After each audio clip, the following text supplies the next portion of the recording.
Here's a philosophical question for your grief and healing.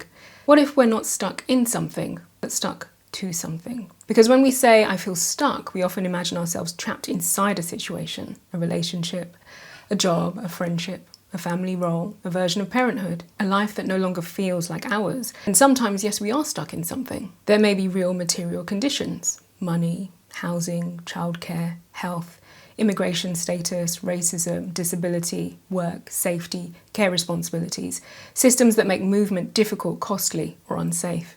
So this isn't about pretending that everyone can simply think their way into freedom. Context is important. And sometimes, alongside the very real conditions, there's another question. What am I stuck to? Because stuckness isn't always about where we are.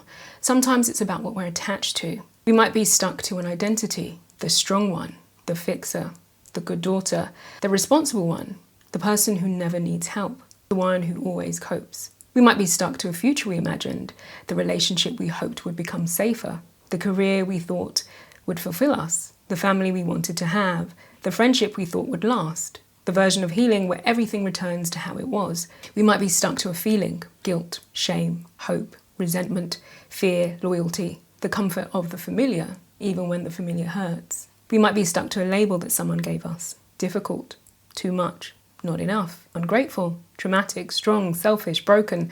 And after a while, the label can start to feel like a home when it was never ours to live in. We can also become stuck to the meaning that we gave something. If I leave, it means that I failed. If I rest, it means I'm lazy. If I stop trying, it means I didn't love them. If I change, it means I have betrayed who I used to be. Sometimes the thing holding us is not only the situation itself, it's the story, the role, the hope, the fear, the identity that once protected us, the glue we cannot see until we ask what we're still attached to. So maybe the question is not only, how do I get unstuck? Maybe it's, what am I still bonded to?